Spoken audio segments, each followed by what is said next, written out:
ang mga kwento ng pag-ibig, kwento ng buhay at kwento ng pag-asa dito sa Barangay Love Stories. Love Stories.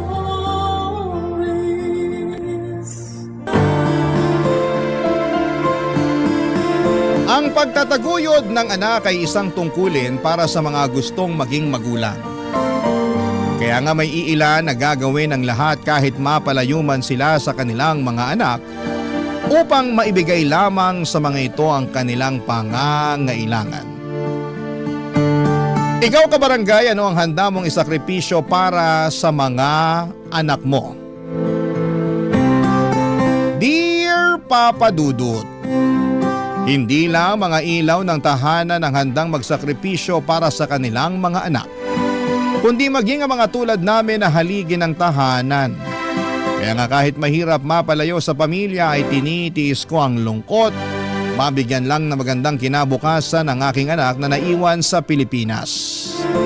Walang gabi bago ako matulog na hindi ko iniisip ang magiging buhay ng anak ko sa hinaharap. Sakaling wala akong ipong pera. Buti na lamang kahit papaano ay napapasaya ako ng programa ninyong Barangay Love Stories na madalas ko pong pinakikinggan online. Tapos isang araw ay naisip kong magpadala na lamang ng sulat sa inyong istasyon upang ibahagi ang aking kwento o Papa Dudut. Bago tayo pumunta doon, magpapakilala muna ako. Tawagin niyo na lamang ako sa pangalang J-Mart. 31 years old at isang OFW dito sa Taiwan. Bali factory worker ako rito at mag-iisang taon pa lamang ngayong 2025. Tubong Quezon City ako at nasa biyanang kong babae ang kaisa-isa kong anak. Mahirap na talaga ang pamilya namin noong araw. Hindi nga ako nakatungtong sa kolehiyo at hanggang high school lamang ang natapos ko. Sa kabila ng lahat, masipag ako at madiskarte sa buhay. Sa katunayan ay marami na akong negosyong pinasok pero lahat ay kulelat dahil nahihirapan akong palaguin ang puhunan ko. Siguro'y dahil wala akong sapat na kaalaman. Na-scam at inuutangan pero hindi binabayaran hanggang sa nakapasok at nagtrabaho na lamang ako bilang janitor. Papadudot bunso ako sa 6 na magkakapatid at lahat ng mga kuya at ate ko ay may sarili na pong pamilya. Pareho na ring patay ang mga magulang namin. Kaya mag-isa na lamang akong namumuhay na mga panahong nakilala ko si Katrina, ang nanay ng anak ko. Sa isang online dating app kami nagkakilala taong 2023.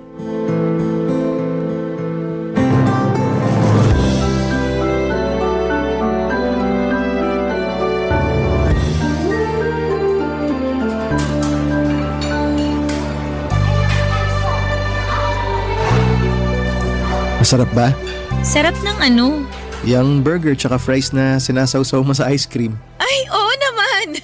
Favorite ko tong burger pero mas panalo tong fries na sinasawsaw sa ice cream. Ngayon ko lang nalaman na pwede pala tong gawing sawsawan. Sanay lang kasi ako sa ketchup eh. Kanya-kanyang trip lang naman yan. Madalas ginagawa ko rin yan pag naaalatan ako masyado sa fries nila. Kuya ko nga pala nagturo sa akin yan. Nakita raw niya sa anak niya kaya ginaya niya. Talaga? Ibang klase na rin ang panahon natin ngayon, ano? Bata na yung nagtuturo sa mga matatanda. Pero sigurado ako na tinuruan lang din naman yung pamangking ko ng mga kalaro niya. At salamat din sa pagtuturo sa akin. Hindi kasi ako mahilig sa fries. Kasi tama ka na minsan medyo maalat talaga.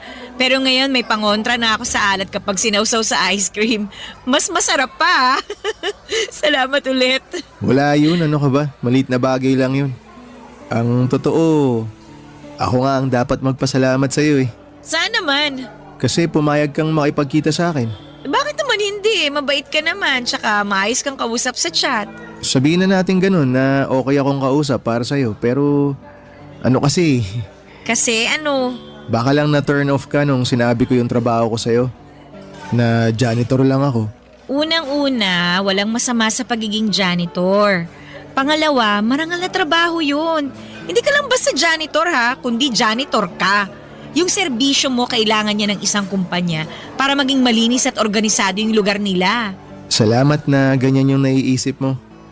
Nahihiya lang kasi talaga ako lalo na kung ikukumpara sa trabaho mo. Kasi nag-uopisina ka. Kaya walang binatbat yung trabaho ko sa'yo. Huwag mong sabihin yan. Hindi ka dapat nag-iisip ng ganyan. Sinusubukan ko namang pigilan. Pero minsan automatic na yun agad yung naiisip ko. Pero proud naman ako sa ginagawa ko. Kasi sabi mo nga, marangal yung trabaho ko. Tama ka. Sa akin ka makinig. Huwag sa kung sino-sino dyan na wala namang alam, kundi kumpara yung mga ginagawa nila. As if naman may nakikipagkumpetensya sa kanila, no? Niwala nga rin silang ambag sa buhay mo eh.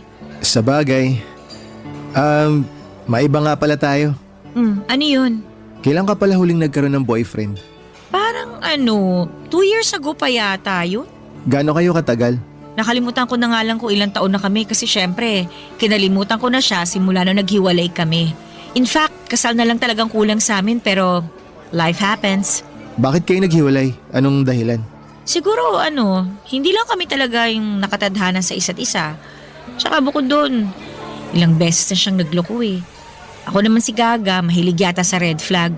Imbis na hiwalayan ko na siya nung unang beses niya ako niloko, winagayway ko pa sa ere yung pagiging red flag niya. In short, binigyan ko pa siya ng hindi lang isa, kundi maraming tsansa para mas lokohin at saktan ako. Paano mo na-realize na ayaw mo na? Nung malaman ko na nabuntis niya yung best friend ko na paulit-ulit na dahilan ng pag-aaway namin.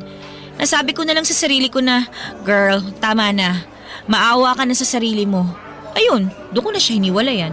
Grabe rin pala yung ginawa niya sa'yo, no? Nakakatroma. Sinabi mo pa. Kaya nga pagkatapos nun, 2 taon din akong hindi nagpaligaw o nag-boyfriend. Wala na-trauma na sabi mo nga.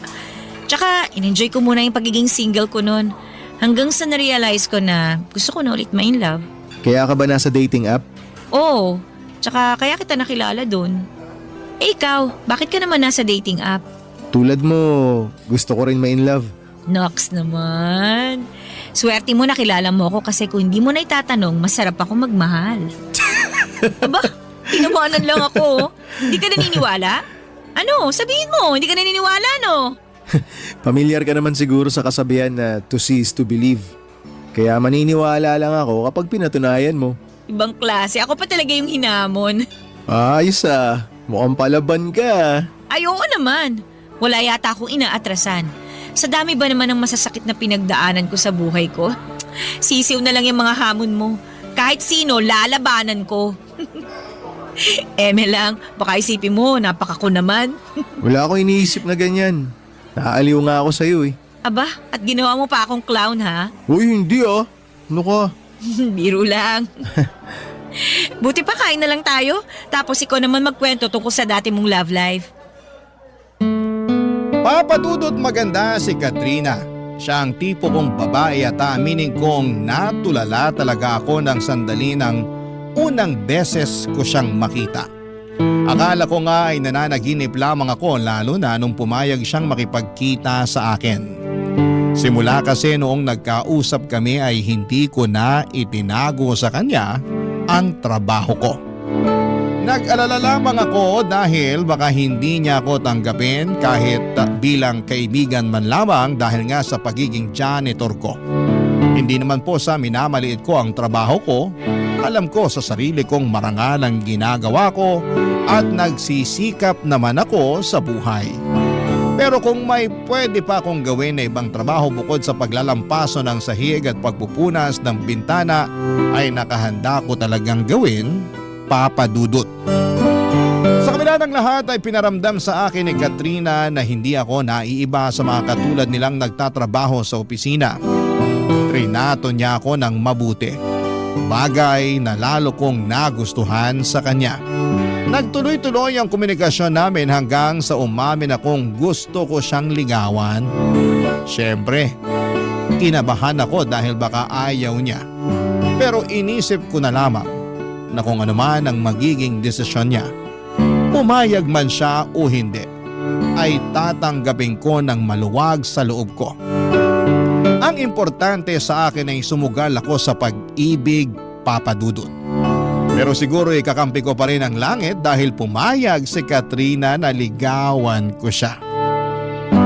Hindi nagtagal ay pinapunta niya ako sa bahay nila para ipakilala sa kanyang nanay, Papa Dudut.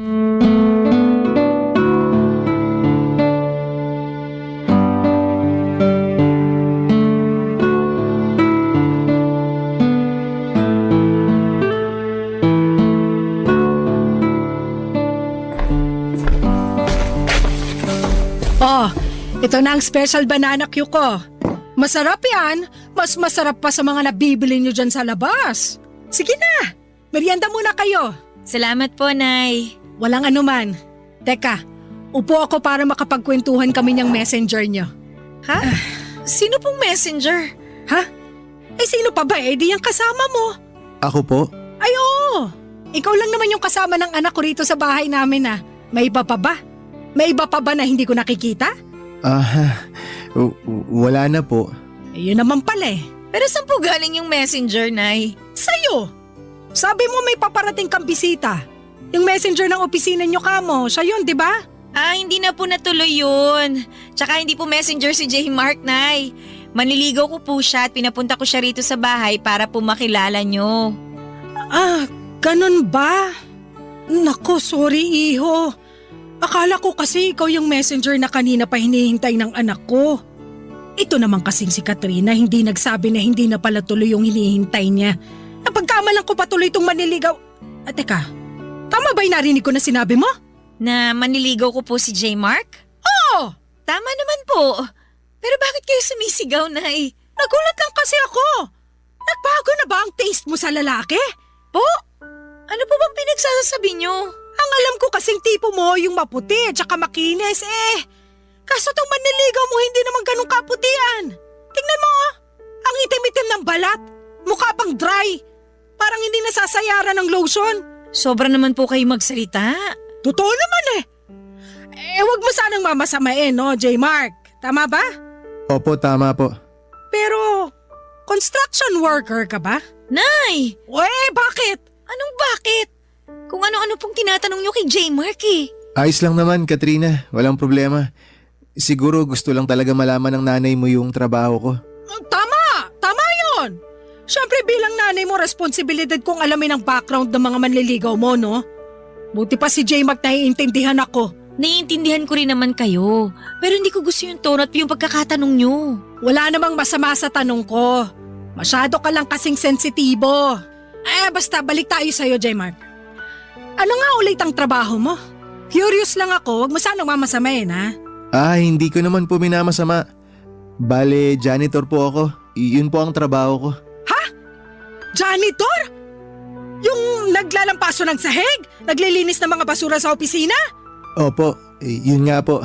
Katrina naman! Bakit po? Bumaba na ba talaga taste mo sa lalaki? Hindi lang sa itsura pati na rin sa trabaho ng manliligaw mo. Sigurado ka na ba talaga sa taong to? Opo, tsaka wala naman pong masama sa pagiging janitor. Oo nga, pero hindi kita pinag-aral at pinagtapos ng kolehiyo para bumagsak lang sa isang katulad niya na ganyan lang ang trabaho. Sorry pero ano bang tinapos mo? High school lang po. Kita mo na. Kaya janitor ka kasi high school graduate ka lang. Nay, sumusobra na po kayo sa mga sinasabi niyo kay J. Mark. Hindi ako sumusobra. Tama lang naman na tanungin ko siya at alamin ang kapasidad niyang ibigay sa iyo ang mga luho mo sakaling maging kayo. Hindi mo man lang ba yun naisip, ha? Kasi kung hindi, pues, ako na nanay mo naiisip ko yon. Huwag niyo naman pong maliitin si J. Mark. Pati na rin yung trabaho niya. Maliit naman talaga yung trabaho niya. Ano magagawa ko? Marangal po ang pagiging janitor. Hindi po siya nagnanakaw para kumita. Marangal nga, pero mababa naman ang sweldo. Saka hindi kaya nakaka-proud pakinggan na janitor lang ang trabaho na magiging boyfriend mo. Maya ka naman, nak. Yung pinsan mo, engineer ang boyfriend. Yung isa mong pinsan, afam. Kaya ganda ng lahi, tapos ikaw? Naku talaga. Ewan ko sa'yo, santisima ka. Sumasakit ang bumbunan ko sa'yo eh.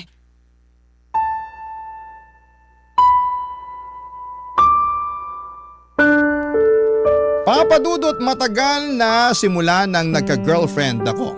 Sa sobrang tagal na nga ay hindi ko na po maaalala. Nahihiya kasi akong makipag-date ng walang panggastos kaya hindi talaga ako pumapasok sa isang relasyon. Kaya nga inabala ko na lamang ang sarili ko sa pagtatrabaho habang nag-iipon. Pero dahil pamahal ang mga bilihin at paminsan-minsan ay nahihingan pa ako ng tulong ng mga kapatid ko ay nababawasan ang ipon ko. Kaya nga aaminin kong tinalaban ako ng husto sa mga sinabi ng nanay ni Katrina tungkol sa trabaho ko. Naisip ko kung kaya ko bang ibigay sa anak niya ang buhay na kinasanayan nito kung sumisweldo lamang ako ng sapat para sa akin. Papadudod para po akong binuhusan ng malamig na tubig ng mga panahong yon. Buti na lamang at nandun si Katrina para saluhin ako at ipagtanggol sa nanay niya.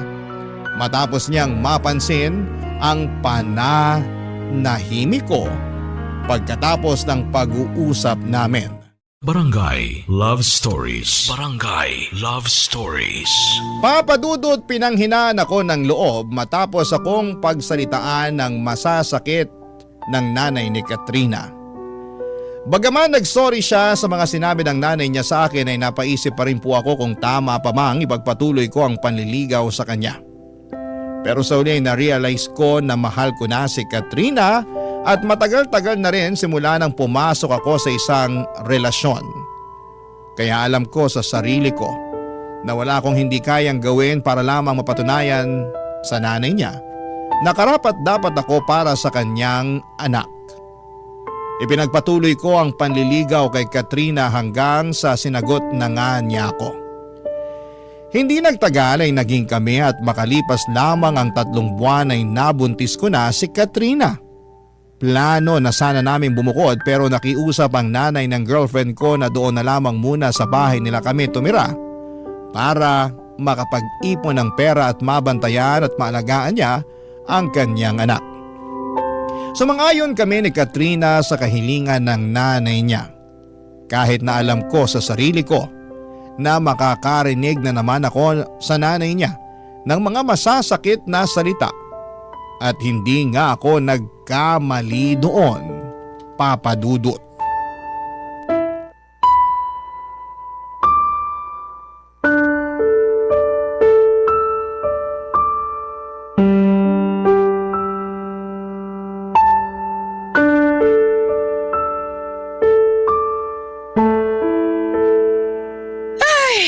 Buti pa ako na may-ari ng bahay marunong magwalis.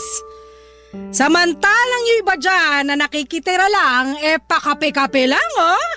Kapal talaga ng mukha, grabe. Nay, ako po ba yung pinariringgan nyo? O sino pa nga ba?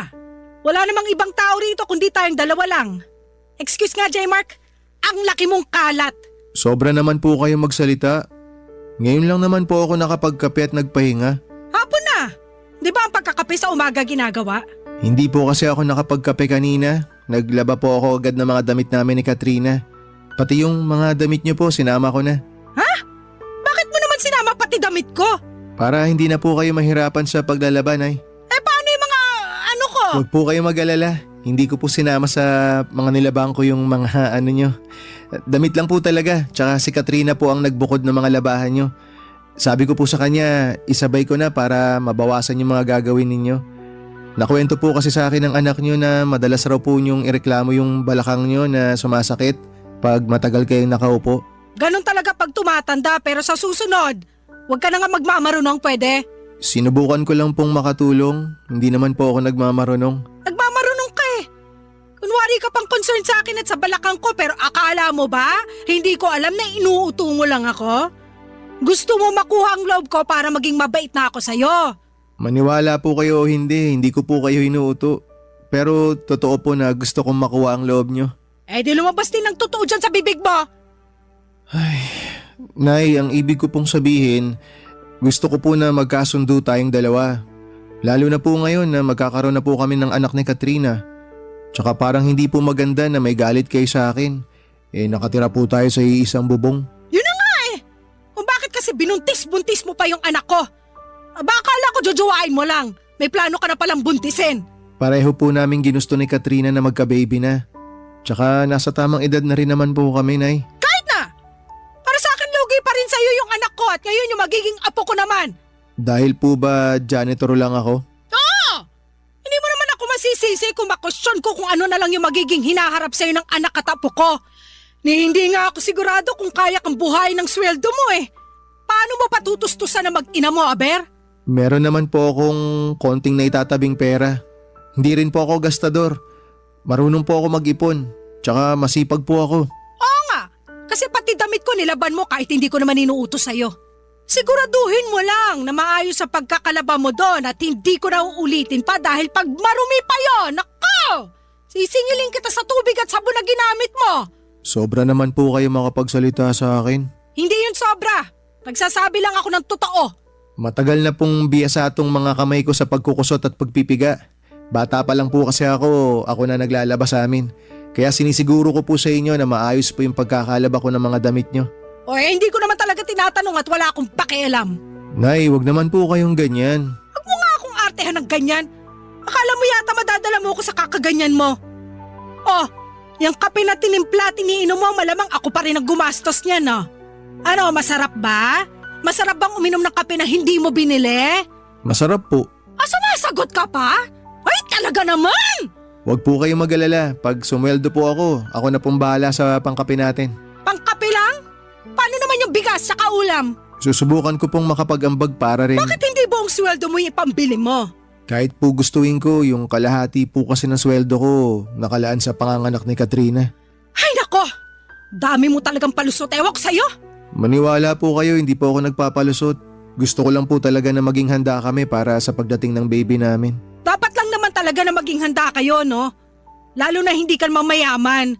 Lalong dapat doblehin mo, hindi kaya triplehin mo yung pagsisikap sa pagtatrabaho. Kung kailangan mong gawing araw ang gabi at magtrabaho pa rin na magtrabaho, gawin mo! Wala kang karapatang magpahinga kasi wala kang pera!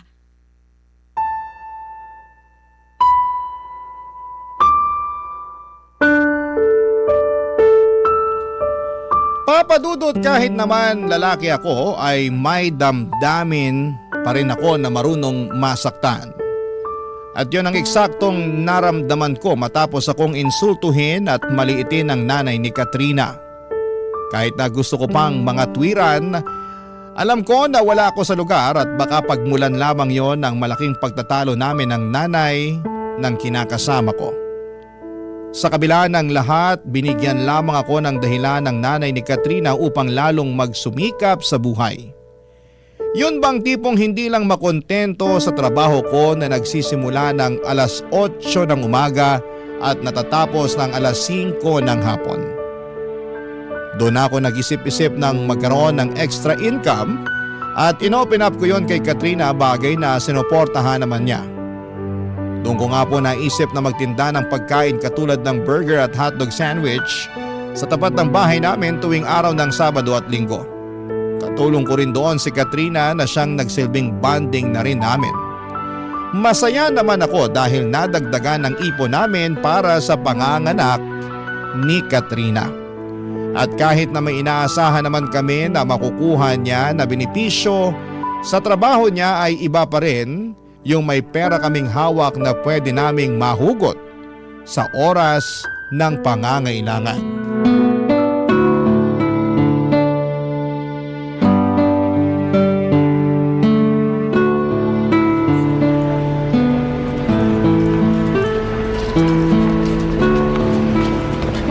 Wow! Sold out na naman yung burger at hotdog sandwich natin ah.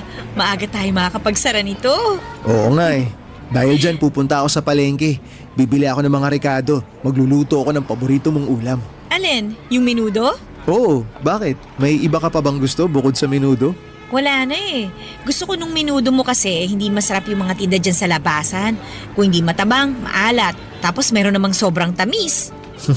Ewan ko ba sa mga yan? Parang joke time yung pagluluto ng ulam na binibenta nila. Di ba pag nagbebenta ka, dapat sinasarapan mo? Mismo, pero sabi mo nga, ewan natin sa kanila. Pero maya-maya ka na umalis ha, maaga pa naman tsaka katatapos lang natin magtinda. Upo muna tayo rito tsaka magkwentuhan muna tayo. Gusto mo ng kape? Timpla kita? Wag na. Sabi kasi ng nanay mo, sa umaga raw dapat nagkakape. At nakinig ka naman kay nanay. Nagkakape pa rin naman ako sa hapon, hindi ko lang pinapakita. Kasi baka may masabi na naman siya. Tungkol sa bagay na yan, pagpasensyahan mo na si nanay ha. Menopause na kasi yun kaya ganun ng tabas ng dila nun. Ewan ko ba naman sa nanay kung yun? Ayos lang sa akin yun. Na-inspire nga ako pag pinagsasabihan niya ako ng ganun eh. Na-inspire ka na ano? Na magsikap ng gusto para sa pamilya natin. Oo, masakit yung iba niyang mga sinasabi pero naiisip ko lang na nanay pa rin siya eh. Siyempre gusto niya lang kung ano yung maganda para sa'yo. Tsaka pinangangaralan niya lang ako, yun ang tingin ko ah. Kaya nga imbis na magmukmok o magalit ako sa kanya dahil sa mga masasakit na sinasabi niya sa akin, iniisip ko na lang na yun yung paraan para mas mapalago ko pa yung sarili ko. Kaya mo ba naisip na mag-business ng hotdog sandwich at burger dito sa lugar natin tuwing Sabado at Linggo? Oo, matagal ko na rin namang sinusubukan magnegosyo pero palaging inaalat eh. Laging minamalas. Ayun, kaya hindi nagtatagal. Oo, bakit naman? Ang iniisip ko na lang baka hindi para sa akin yung mga sinimulan kong negosyo. Kaya nag-concentrate na lang ako sa pagtatrabaho. Pero buti hindi ka pa rin sumusuko, no? Sumuko saan? Sa pagninegosyo? Oo, naisipan mo pa rin na magtinda kahit na sabi mo nga minamalas ka. Siyempre, dapat subok lang tayo ng subok. Tsaka nasa isip ko, gusto ko kasi talagang magtagumpay. Lalo na tong negosyo na sinimulan natin. Malaki na yung pakinabang nito sa atin kung tutuusin. Extra income sabi nga ng nanay mo. Kung hihintayin ko lang kasi yung sweldo ko, kinsenas katapusan, hindi tayo makakaipon ng malaki-laki para sa paglabas ni baby, di ba? Naiintindihan ko naman na yun talaga yung gusto mong mangyari, yung makaipon ng malaki. Pero sana, huwag mo pa rin masyadong pagurin yung sarili mo. Na-appreciate ko naman lahat ng pagsasakripisyo mo para sa pamilya natin. Pero huwag ka namang gigil masyado. Baka kasi kumapano ka eh. Kawawa naman kami na magiging anak natin. Walang mangyayari sa akin. Malakas kaya ako. Alam ko naman yun. Pero mabuti na rin yung nag-iingat. Tsaka dapat balanse lang ang lahat. Paano ba yung balanse? Ano, yun bang may oras ng trabaho pero syempre may oras din ng pahinga. Nagpapahinga naman ako ah. Huwag kang mag-alala. Hindi ko lang mapigilan kasi na nakikita ko na halos gawin mo ng araw yung gabi. Ang sipag-sipag mo kaya, wala akong masabi kundi napakaswerte ko talaga sa'yo. Yun lang din naman kasi ang maipagmamalaki ko eh, yung kasipagan ko. Hindi rin. Marami kang mabubuting bagay at katangian na pwede mong ipagmalaki. Una na dyan yung trabaho mo kasi marangal yun. Tsaka wala kang tinatapakang tao. Tsaka hindi ka naman tatagal ng halos 5 taon doon sa pinapasukan mo kung hindi maayos ang serbisyo mo. Totoo rin naman yan. Hindi talaga nila ako madaling mapapalitan kung tutuusin kasi maayos naman ako magtrabaho. Kaya nga dapat mong ipagmalaki yun. Yung mga janitor kasi namin sa office, nako, sandali lang. As in, 1 o 2 buwan, ibang mukha na kagad yung makikita namin. Hindi raw kasi maayos magtrabaho. Tsaka madalas inirereklamo ng mga boss, kaya tinatanggal sila sa trabaho. Pero para sa akin, kahit ano pa yung trabaho mo, basta marangal yan. Dapat minamahal mo ng husto, lalo na sa hirap ng buhay ngayon. Tama. Yung trabaho mo kasi, yan ang sumusuporta at bumubuhay sa pamilya mo. Kaya dapat lang na mahalin at irespeto mo.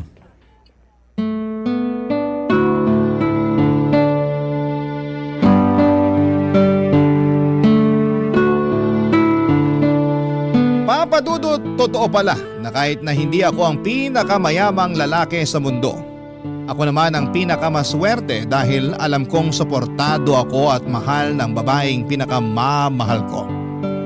Iba sa pakiramdam. Ang sarap-sarap na tipong kahit nakakapagod ang maghapong trabaho ay mabilis na naiibsan yon ng mga mabubuting salita at papuri sa akin ni Katrina.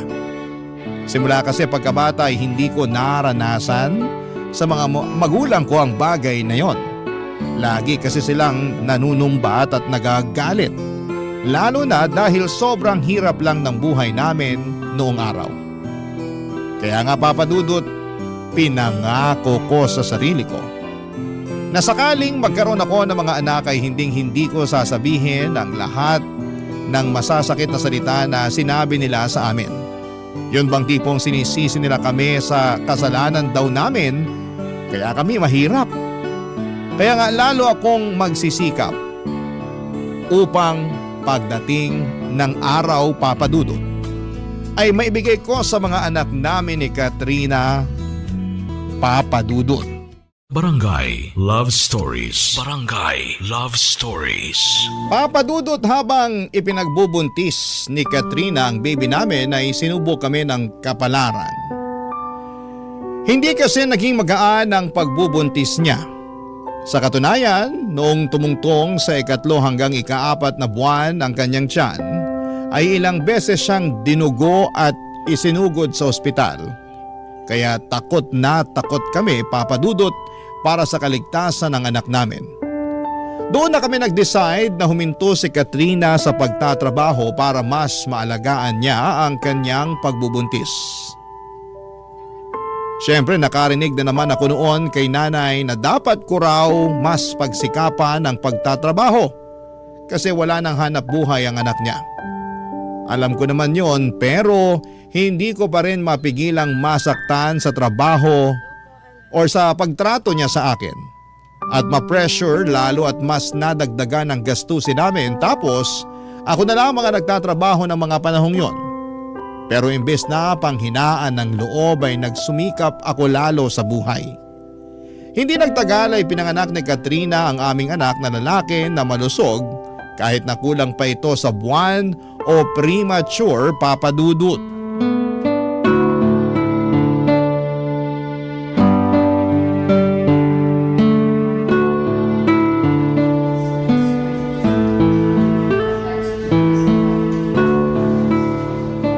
Okay ka lang ba?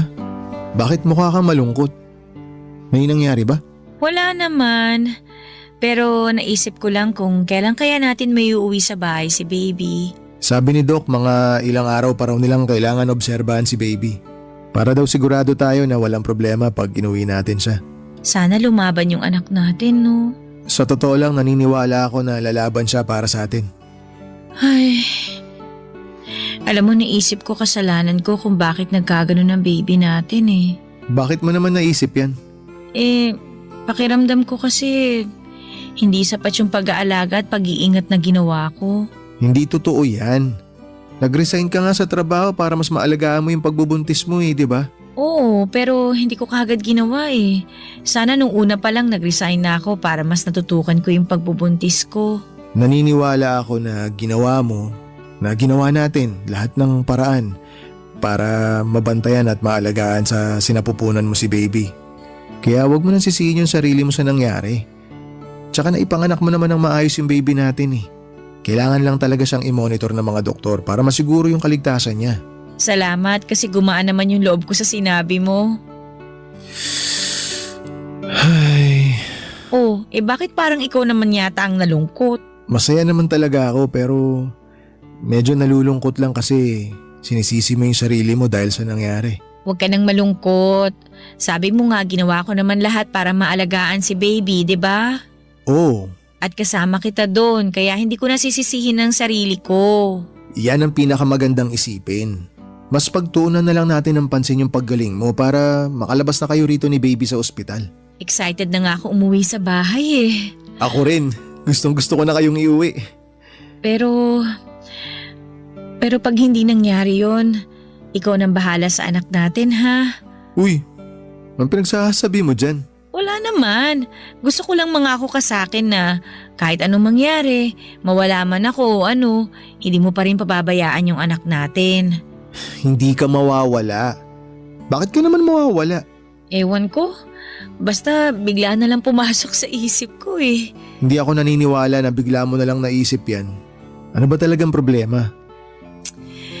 Ay, sorry.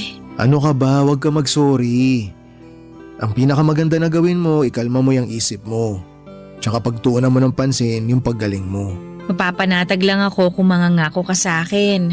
Mangangako na ano? Naaalagaan mo yung anak natin kahit na anong mangyari. Siyempre kahit naman talaga anong mangyari, aalagaan ko yung baby natin eh. Hindi ko siya pababayaan. Pati ikaw, hindi rin kita pababayaan. Magsisikap ako ng gusto para maitaguyod ko yung pamilya natin. Salamat, J-Mark ha. O ano, okay na. Nangako na ako ha. Dapat ikaw rin mangako ka sa akin O ano naman ang ipapangako ko? na magpapagaling ka. Naaalagaan mo yung sarili mo para lumakas ka. Para sa amin ang anak mo. Kasi marami pa akong pangarap kasama kayo ng baby natin. Hindi ko kakayanin kung may isa sa inyo mawala sa akin. Walang mawawala sa amin, no? Pareho yata kaming warrior ng anak mo. Ikaw ba naman nanay eh? Sigurado warrior talaga yung anak mo. Thank you sa pag-aalaga sa amin ng baby natin. Simula pa lang nung nagkakilala tayo at nalaman nating magkakaanak tayo. Thank you talaga, mas pinagaan mo yung pagbubuntis ko. Hindi mo kailangan ipagpasalamat sa akin yun kasi masaya ako na alagaan ka. At ngayon, responsibilidad ko na yun bilang padre de pamilya. Kaya asahan mo na gagawin ko ang lahat para maalagaan kayong dalawa ni baby. Pangako yan. Ang swerte-swerte ko talaga sa'yo. Tama talaga yung desisyon ko na tanggapin yung panliligaw mo at sagutin ka. Alam ko na kasi na magiging mabuting tatay ka sa anak natin eh. Salamat at naisip mo yan. Sa totoo lang, matagal ko na rin talagang pangarap maging tatay. At ngayon natupad na. Tinupad mo yung pangarap ko. Tinupad mo rin naman yung pangarap ko na maging nanay sa anak natin kaya salamat talaga. O siya, ituloy na lang natin tong mahabang usapan na to. Basta ang pinakagawin mo, magpagaling ka. Ha? Pagka nakalabas na kayo rito ni baby, kung pwede, pasyal tayo sa beach. Gusto ko yan. Alam ko talaga na gustong gusto mong pumunta sa beach, kaya tutuparin natin yan. Kasama ang baby natin.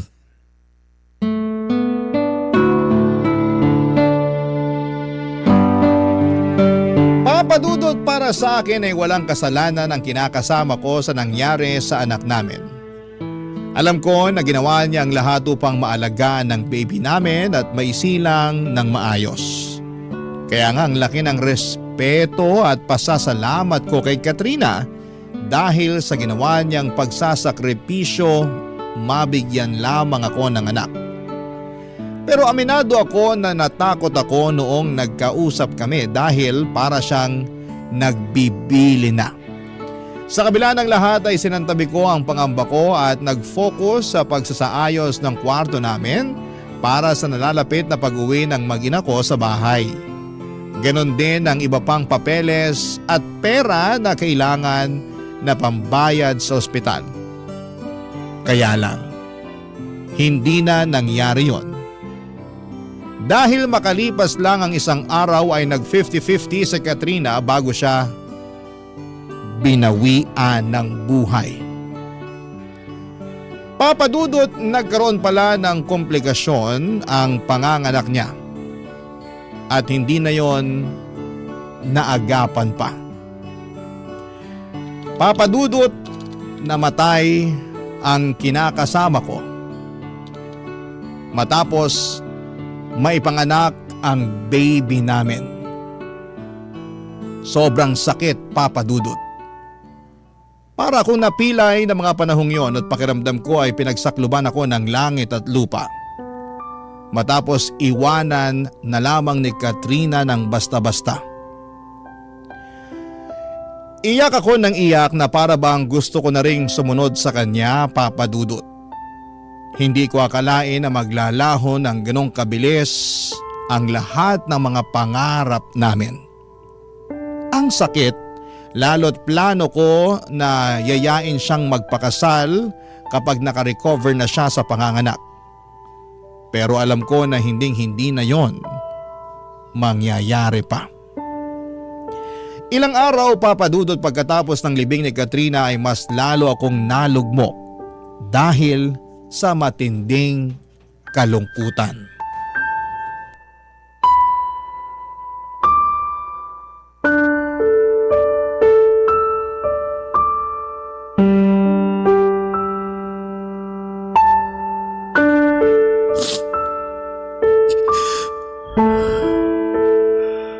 Ang daya mo naman, Katrina. Pakadaya mo. Di ba nag-usap pa tayo? Napupunta tayo sa beach kasama si baby pagkalabas niya sa ospital. Binigla mo naman ako. May sorpresa pa naman ako sa'yo paglabas mo. Hayain na sana kita magpakasal eh. Pero wala na. Iniwan mo lang kami ng anak natin. Sobrang sakit naman dito, Katrina. Sobrang para akong dinudurog. Nararamdaman ko yung kaluluwa ko na uupos na.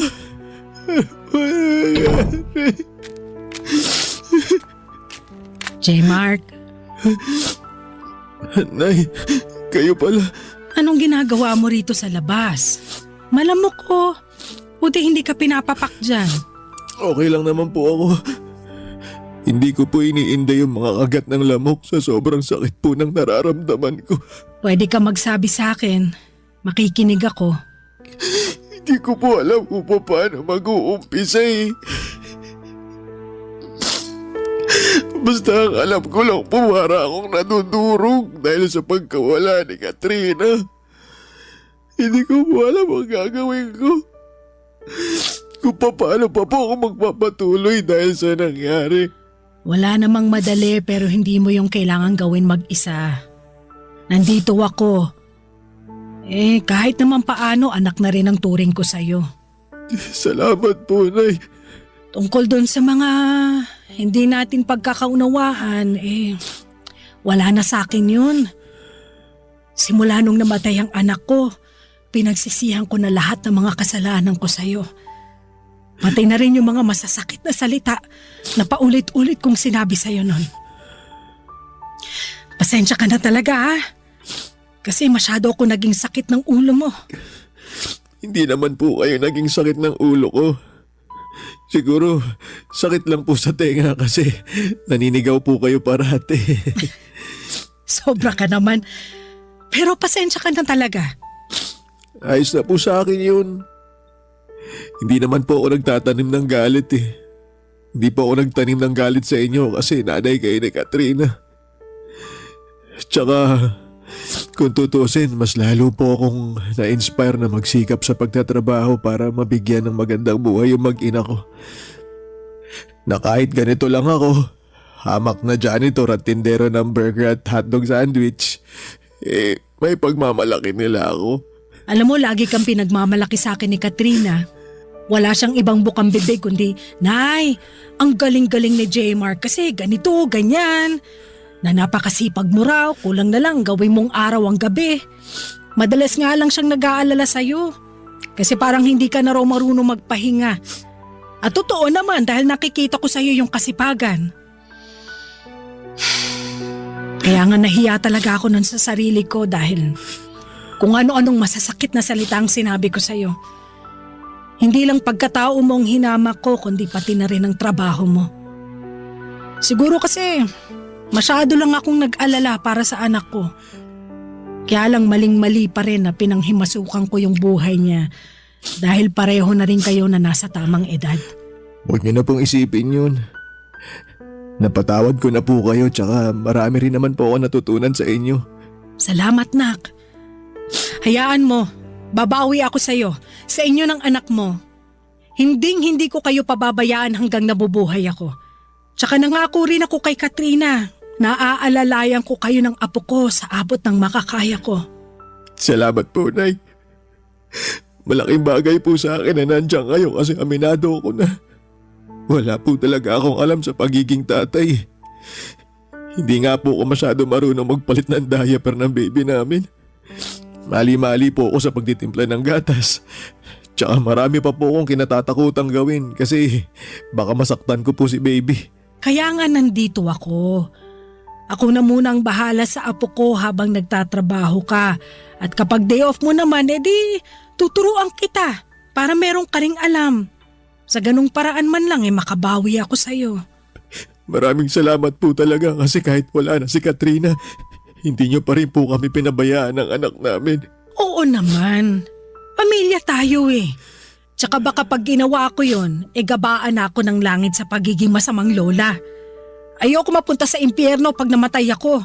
Ano ba kayo, Nay? Hindi pa kayo mamamatay. Huwag niyo pong sabihin yan. Siyempre hindi pa. Masamang damo yata ako. Nay, maraming salamat po ulit ha. Walang anuman. O siya, baka gusto mo nang pumasok kasi masyado ng maraming lamok dito. Kanina pa ako kinakagat eh. Ay, sige po. Pasok na po tayo. Baka biglang magising si baby tapos wala ako sa tabi niya. Yun nga rin ang naisip ko. Kaya tara na sa loob.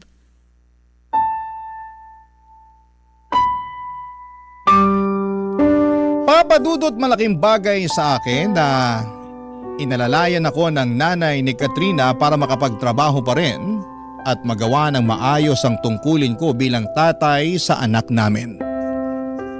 Kung ako lang kasi ay baka mahirapan ako lalo na at kailangan din ako ng baby namin. Mga ilang buwan ko rin na inaral ng husto lahat ng turo sa akin ni nanay mula sa pagpapadede kay baby, pagpapalit ng diaper, pagpapaligo hanggang sa pagpapadighay. At isa lamang ang masasabi ko. Lahat yon ay hindi madali. Kaya nga kahanga-hanga ang mga ilaw ng tahanan mula sa pagbubuntis nila, panganganak at pag-aalaga sa kanilang baby. Papadudot hindi nagtagal ay may kumatok na opportunity sa akin na magtrabaho abroad kaya sinunggabang ko na kaagad. Ang plano ko lang ay tapusin ang 3 taon kong kontrata rito upang makapag-ipon ng pera na pangnegosyo sa Pilipinas tapos ay uuwi na ako para makasama ko na ang baby ko. Nangako naman sa akin si nanay na babantayan niya at alagaan ang anak ko hanggang makauwi ako. Kasama niya sa bahay nila sa Quezon City ang pinsang babae ni Katrina na binibigyan ko na lamang ng allowance para meron ding panggastos. Kahit na mahirap mapalayo sa anak ko ay wala akong hindi kayang gawin. Mabigyan ko lamang siya ng magandang buhay sa hinaharap. Nasa bawat patak ng aking pawis at luha dito sa ibang bansa ay inspirasyon ko siya. At dala-dala ko sa puso ko ang pangako sa nanay niya na aalagaan siya at itataguyod hanggang sa aking huling hininga. Alam ko kung nasaan man si Katrina ngayon ay proud na proud siya sa akin dahil kinakaya kong magpatuloy kahit na mahirap simula nang mawala siya. Hanggang dito na lamang po ang sulat ko, Papa Dudut. Maraming salamat sakaling mapili po ninyong i-ere ang storya ng buhay ko. Sana'y marami akong na-inspire na mga kabarangay natin sa kwentong ibinahagi ko. More power and God bless sa Barangay Love Stories. Ang inyong kapuso at kabarangay forever, J. Mark. Barangay Love Stories. Barangay Love Stories. Anong say mo sa Barangay Love Stories na ito? Pagkwentuhan natin sa comment section yan. Nagustuhan ng iyong napakinggan? Ituloy yan via live stream sa www.gmanetwork.com/radio.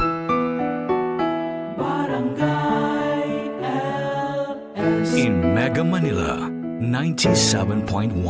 Forever! Ang mga kwento ng pag-ibig, kwento ng buhay at kwento ng pag-asa dito sa Barangay Love Stories. Love Stories.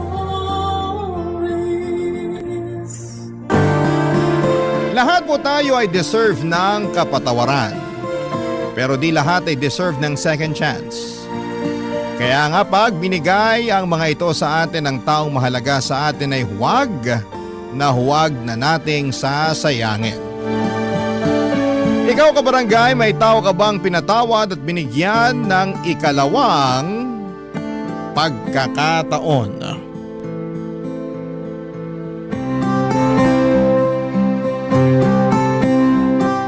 Dear Papa Dudut, magulang ang dapat mag-alaga at magprotekta sa kanilang mga anak. Lalo na kung ito ay inaapi ng ibang tao. Pero minsan ay magulang din ang dahilan kung bakit nasasaktan ng isang anak. Sa paraan mang yon ng sugat sa balat na kalaunan ay maghihilom din o sugat sa puso na kahit kailan ay hindi na gagaling pa. Yun po kasi ang eksaktong karanasan ko sa aking tatay. Pero hindi naman ako yung klase ng anak na nagtatanim ng galit sa magulang dahil masama pa rin yon. Kaya nga nililibang ko na lamang ang aking sarili para makalimutan ko ang sakit at ninanakit ko sa aking tatay Lalo na nung araw na nawala si Nanay Papa Dudut.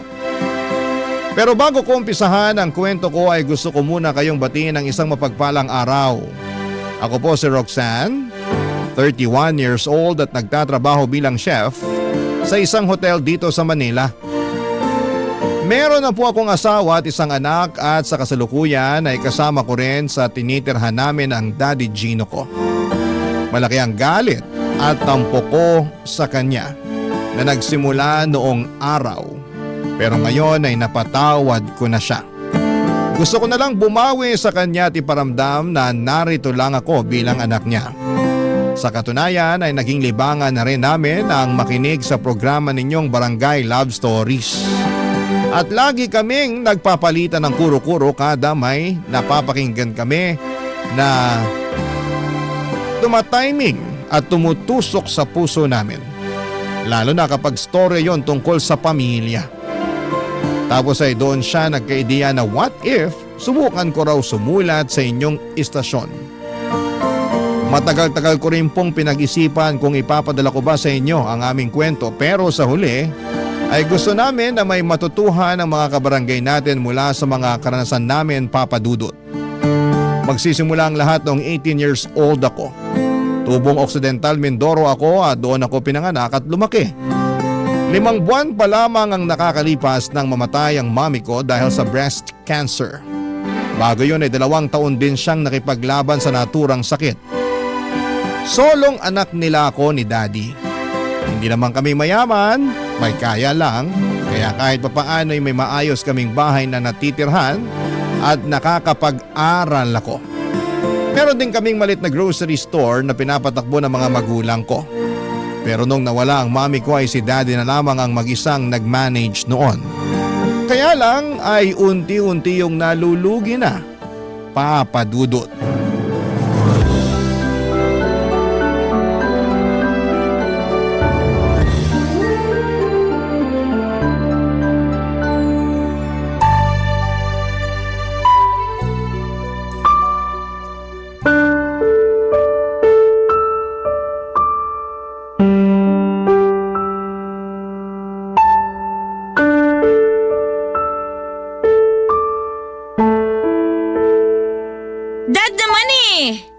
Tinuro sumagot ng pabalang sa akin, Roxanne. Hindi ko naman po kayo sinasagot ng pabalang. Sinabi ko lang yung feelings ko. At hindi po ako masaya na meron na kayong bago kamamatay pa lang ni Mami. Ayusin mo yung tono mo, nako. Baka di ako makapagtimpi. Saka ano ka mamatay? 5 buwan na siyang wala. Matagal na yun. Panahon na para maghanap ako ng iba. Ha? Ano po?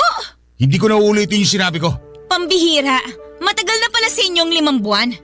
Dad, kahit sabihin natin na 2 taon nang patay si Mami, hindi pa rin dahilan yun para palitan mo siya kagad.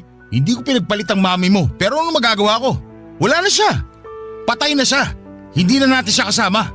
Saka hindi na siya mabubuhay kahit ano pang gawin natin, kaya ano ba problema mo sa pagkakaroon ko ng bago? Hindi lang ako makapaniwala na magkakaroon na kagad kayo ng bago. Kala ko kasi nagluluksa pa tayo pero mukhang naka-move on na kayo. Nagluluksa pa rin naman ako pero naisip ko kailangan pa rin natin magpatuloy. Alam namang habang buhay tayo magluksa sa pagkawala ng mami mo, hindi ba? Hindi naman kailangang habang buhay pero masyado pa pong maaga para palitan niyo siya. Anong maaga dun? Dapat ba may schedule pag-aasawa ko? Ewan ko sa inyo. Ugali mo ha. Saka para sa kaalaman mo, nagluluksa pa rin naman ako. Nagluluksa pero meron na kagad kayong iba? Sana man lang pinalipas niyo muna ng mag-1 taon si Mami bago kayo naghanap ng kapalit niya. Hindi ko pinalitan ng mami mo. Siya pa rin ang unang asawa ko. Siya pa rin ang nanay mo. Yung babaeng minahal ko at pinakasalan. Pero wala na siya. Siguro naman hindi na siya magtatampo. Sakali naghanap na ako ng iba, hindi ba? Hindi na nga siguro kasi patay na siya. Pero ako ba hindi niyo man lang naisip? Sana iniisip niyo man lang yung mararamdaman ko. Iniisip kong nararamdaman mo. Kaya ako naghanap ng bagong mami na mag-aalaga sa'yo, anak. Alam ko kasi na hindi kita maasikaso.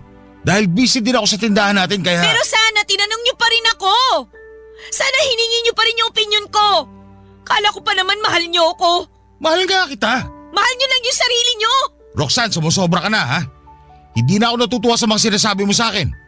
Baka nakakalimutan mo, tatay mo pa rin ako. Hindi ko naman po yun nakakalimutan Alam ko naman po na tatay ko pa rin kayo. Kaya nga makinig ka sa akin. Sigurado ako magugustuhan mo yung bagong mami mo kasi mabait siya. Mapapalapit ka sa kanya kagad. Ibig sabihin may plano na po kayong patirahin siya kasama natin dito sa bahay? Oo, meron na. Dad naman! Ang bilis naman nun! Pasensya ka na kung masyadong mabilis ang lahat. Ako naman yung nag-offer sa kanya kasi nga magulo raw doon sa kanila. Lagi siyang stress at umiiyak pag nagkikita kami. Kaya gusto ko sana na palipati siya dito sa atin. Alam po ba niya na may anak kayo? Oo naman. Nakita na nga rin niya yung picture mo kasama yung mami mo nung nabubuhay pa. Sabi niya, ang ganda mo nga raw. Kamukhang kamukha mo raw yung mami mo. Sa totoo lang, excited siya makita at makilala ka. Marami kasi ako nakwento sa kanya na magaganda katangian mo. Kaya umaasa ako na magpapakabait ka pag pinakilala ko na siya sa'yo, anak, ha? Huwag mo ko ipapahiya. Opo, Dad. Basta lagi mo lang tandaan na ginagawa ko to kasi mahal na mahal kita. Nakikita ko kasi na lagi ka malungkot at umiyak simula nung nawala ang mami mo. Kaya naisip ko baka kailangan mo ng bagong mami. Yung mag-aasikaso sa'yo at mag-aalaga para hindi mo maramdaman na nawalan ka ng nanay. Kaya ko naman po yung sarili ko eh. Hindi ko kailangan ng bagong mami na mag-aalaga sa akin. Alam ko, pero hayaan mo akong gampanan ko ang pagiging tatay ko sa'yo. At yun nga yung hanapan ka ng bagong mami. Ni sa hinagap ay hindi ko naisip na magagawang ipagpalit ni Daddy si Mami ng ganong kabilis. 5 buwan pa lamang napatay ang nanay ko pero meron nang ipinakilalang ibang babae ang tatay ko. Masama ang loob ko kasi pakiramdam ko ay kinalimutan na niya ang mami ko at dinungisan lamang niya ang mga ala-ala nito. Akala ko pa naman ay mahal na mahal niya ang nanay ko kasi yon ang nakikita kong turingan nila noong buhay pa si mami. Pero mukhang nagkamali ako, Papa Dudut. Pero pinaliwanag pa rin ni Daddy na ginawa lang daw niya yon para sa kapakanan ko. Bagay na hindi ko nagawang kontrahin ng mga panahong yon, Papa Dudut. Hanggang sa dumating yung araw na tuluyan ng binahay ng tatay ko si Normaline, ang babaeng ipinalit niya kay Mami. At pinilit nila akong tratuhin siyang parang nanay ko. At kahit ayoko ay wala na akong nagawa dahil hindi naman ako pinalaking bastos ng mga magulang ko. Kinausap din ako ng mga tiyahin at tiyuhin ko sa side ni Daddy na hindi naman daw masama ang ginawa ng tatay ko. Patay na raw ang mami ko nang dumating sa buhay namin si Normaline. At baka hindi raw kaya ni Daddy na mag-isa kaya naghanap kaagad siya ng makakasama sa buhay. Sa isip ko ang unfair kasi nandito naman ako na anak niya. Pero baka ganon talaga. May mga pangangailangan siya na hindi ko mabibigay. Sa totoo lang ay mabait at responsable naman ang daddy ko kaya hindi nagtagal ay umamo ulit ako sa kanya. Sinubukan kong tanggapin si Normaline sa pamilya namin kaya lang ay nagkaroon ng problema, Papa Dudut.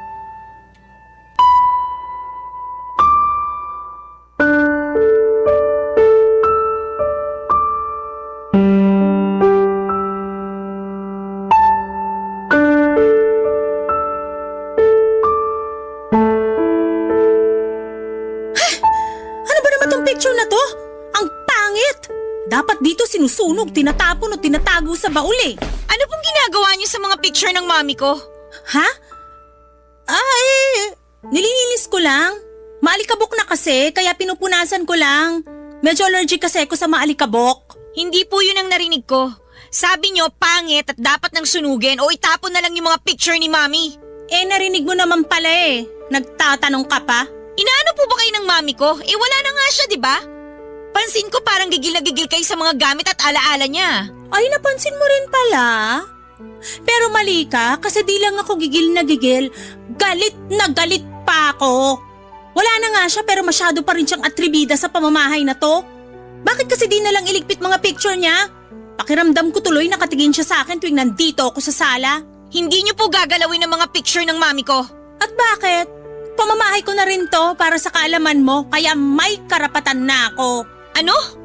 Kailan ba kayo nagkaroon ng karapatan dito? Tinatanong mo pa talaga?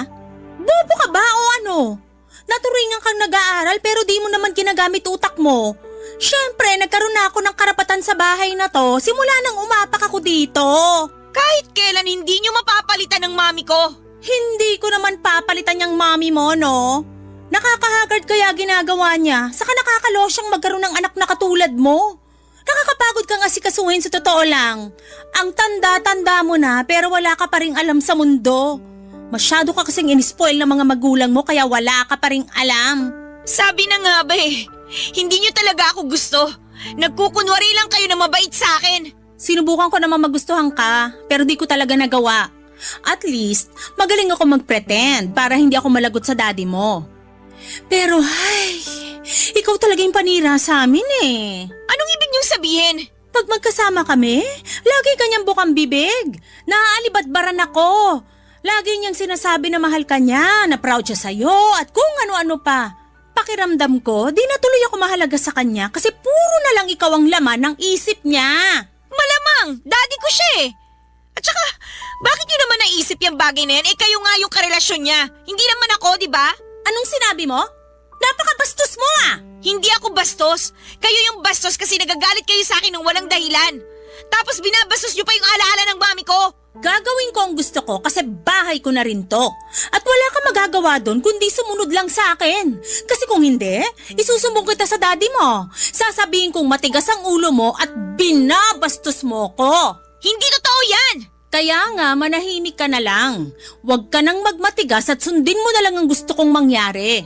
Ako pa rin naman ang nanay-nanayan mo rito eh. Kaya huwag ka nang magmatigas. May naisip ako. Ang una mong gawin, iligpit mo yung mga picture ng mami mo. Ilagay mo sa baul, doon sa pinakailalim, tapos takpan mo para di ko makita. At bakit ko naman gagawin yun? Dahil utos ko, at yun ang gusto ko. Sasampalin talaga kita pag may nakita ko ni isang picture ng mami mo. Sumusobra na kayo? Akala nyo kung sino kayo kung makapag-reyna-reynahan dito sa bahay namin? Reyna naman talaga ako sa bahay na to. Baka nakakalimutan mo na may relasyon kami ng tatay mo. Pinatira niya rin ako rito sa bahay nyo at ako na ang mami mo. Sino may sabi na mami ang turing ko sa inyo? Ay, hindi ba? Hindi! Matapos sa mga pinaggagawa nyo? Wala akong pake. Basta sundin mo ang inuutos ko kung ayaw mo magalit ako sa'yo at may kalagyan ka. Buisit na to? Dami pang satsat? Hay! Kainis! Papadudot, lumabas din ang tunay niyang kulay. Ayaw niya ako sa bahay namin kasi spoiled daw ako at lagi niyang naaalala sa akin ang mami ko. Hindi ko maintindihan kung bakit ganon siyang mag-isip. Samantalang siya naman ang sampid sa pamamahay namin. Simula noon ay lagi na niya akong iniinsulto at sinasaktan. Pinagbantaan din niya akong huwag magsusumbong sa daddy ko dahil palalayasin niya ako. Natakot ako kasi hindi ko alam kung saan ako pupunta. Kaya naman naging tikom ang bibig ko. Hindi naman ako masyadong close sa mga kamag-anak ko na malapit sa amin dahil introvert ako. Kaya lang ay dumanas naman ang pananakit niya sa akin hanggang sa hindi ko na kinaya, Papa Dudut. Sinumbong ko na siya sa daddy ko pero sa huli siya pa rin ang kinampihan nito, Papa Dudut. Yung nawalang sama ng loob ko para sa tatay ko ay bumalik ng mga panahong yon. Hindi ko kasi maintindihan kung paano niya nagawang kampihan si Normalin kesa sa akin na sarili niyang anak. Maraming pumasok sa isipan ko ng araw na yon. Katulad na lamang ng kagustuhan kong umalis sa amin para hindi na ako makasama pa nila. Pero wala pa akong lakas ng loob ng mga panahong yon. Papadudot, masyado kasi akong sheltered ng mga magulang ko. Pinaramdam nila sa akin na walang ligtas sa mundo bukod sa loob ng pamamahay namin na kasama ko sila, Papa Dudut. Barangay Love Stories. Barangay Love Stories.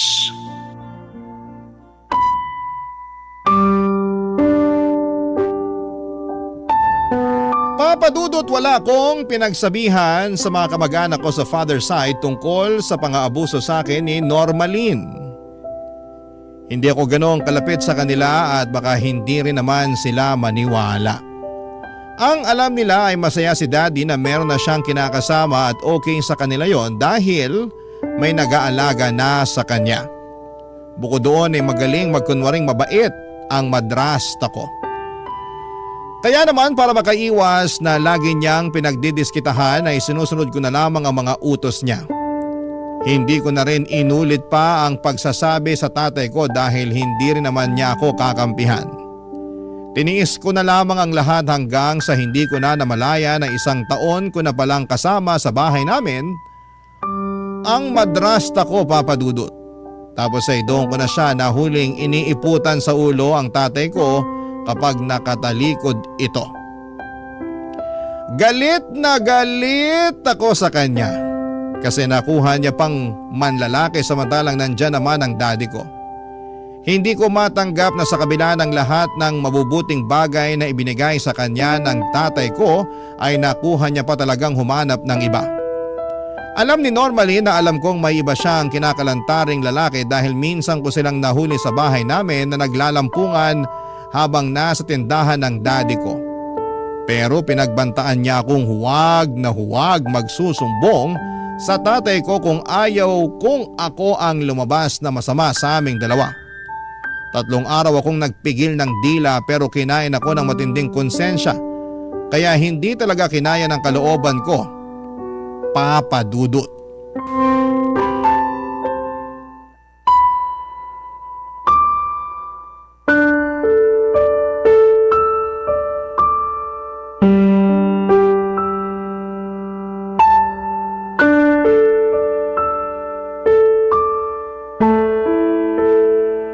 Dad, may sakit po ba kayo? Pansin ko parang wala kayong ganang kumain eh. Yung almusal at tanghalian nyo halos hindi nyo nagalaw. Wala akong sakit, nak. Malungkot lang ako. Bakit po? Pwede ko bang malaman, Dad? Baka hindi mo rin maintindihan. Hindi na ako bata. 19 years old na ako. May intindihan ko kayo kaya sabihin nyo na yung dahilan kung bakit kayo malungkot. Malay nyo, makatulong ako na pagaanin yung nararamdaman nyo. Si mao mo kasi, pansin ko parang unti-unti nang lumalayo yung loob niya sa akin. Hindi na siya kasing lambing nung dati. Kaya nalulungkot ako. Po? Baka naman po may pinag-awayan kayo. Hindi ako gagawa ng bagay na magiging mitya para pag-awayan namin. Hindi ako ganong klase ng lalaki. Sinubukan nyo na po ba siyang kausapin? Maraming beses na pero malamig pa rin pakikitungo niya sa akin. Hindi ko na tuloy alam ang gagawin ko. Natatakot ako na baka makipaghiwalay siya sa akin kasi nagsasawa na siya. Mas mabuti pa nga po na maghiwalay na kayo. Ha? Anong ibig mo sabihin? Oh, nandito lang pala kayo mag-ama. Anong pinag-uusapan niyo dyan? Kinakausap ko lang si Roxanne tungkol sa problema ko sa'yo. Sa akin? Ano naman problema mo sa akin, Gino? Yung tungkol sa pagiging malamig mo sa akin ang tinutukoy ko. Kaya siya ganyan sa'yo kasi may iba na siyang lalaki. Ano ka mo?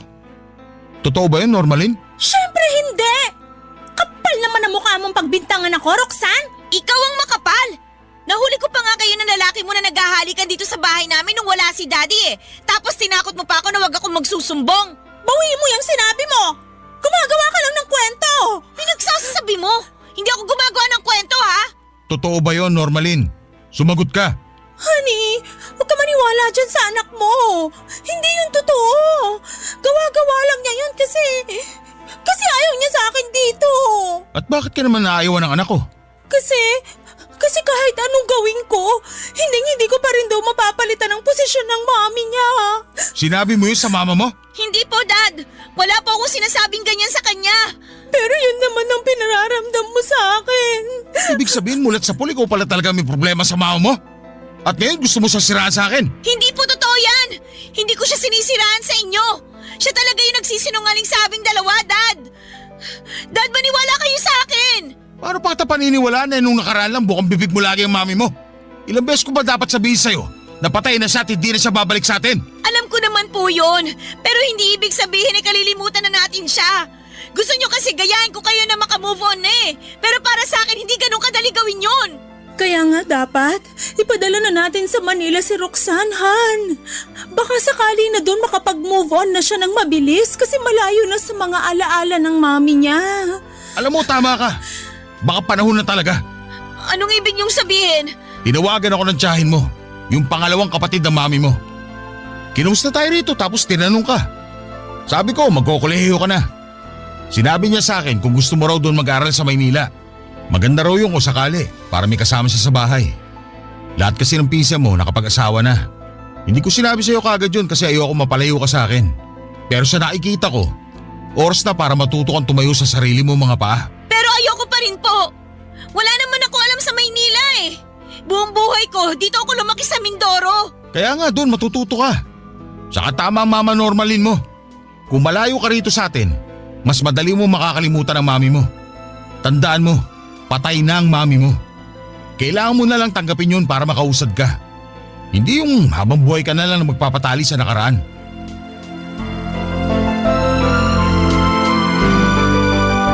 Kahit na alam kong posibleng kampihan na naman ni Daddy si Normalin ay sinubukan ko pa rin sabihin sa kanya ang nalalaman ko, Papa Dudut. Pero ako pa rin ang lumabas na masama kahit na concern lang naman ako sa kapakanan niya bilang tatay ko. Naiyak na lamang din ako noong sabihin niya sa akin gusto niya akong ipadala sa Maynila para mag-aral habang nakatira sa tiyahin ko sa mother side. Siyempre, ayoko kasi dahil wala akong alam sa Maynila at ayokong mapalayo sa kanya. Pero kitang-kita ko ang depresyon sa mga mata ng tatay ko nang paalisin na ako sa bahay namin, Papa Dudut. Kaya pumayag na lamang ako dahil biglang bumalik ang kagustuhan kong umalis sa amin. Tumuloy ako sa Maynila para mag-aral ng kolehiyo habang nakatira sa tiyahin ko. Mabait naman ang tiyahin ko at trinato niya ako bilang isang anak. Malalaki na kasi ang mga anak niya at may sarili ng pamilya. Bago sa akin ang pakiramdam na yon. Dahil hindi ko naman ka-close ang mga relatives ko sa side ng nanay ko. Nasa Maynila kasi sila lahat at puro kamag-anak lang ni Daddy ang kilala ko na majority ay nasa Occidental Mindoro. Masasabi ko na kahit malayo ako sa tatay ko ay naging masaya naman ako sa piling ng iba ko pang mga kamag-anak. Kaya lang pagkaraan ng isang taon, nakatanggap ako ng tawag mula kay Daddy na nagmamakaawa siyang uwian ko siya sa probinsya namin dahil iniwan na raw siya ni Normalin at mag-isa na lamang siya. At dahil naawa ako sa tatay ko ay nagpaalam ako sa tiyahin ko na babalik na sa amin. Nung una ay ayaw pa niya pero hinayaan na lamang niya ako. Nangako ako na hindi ko siya kakalimutan at kapag nakapagtapos ako ng pag-aaral at may trabaho na ako ay dadalawin ko siya sa Maynila. Papa Dudut, umuwi ako sa Mindoro at doon ko na lang pinagpatuloy ang kolehiyo. Pero 2 buwan pa lamang ang nakakalipas. May bago na namang babae na pinakilala si Daddy at hindi nagtagal ay binahay na rin niya ito, Papa Dudut.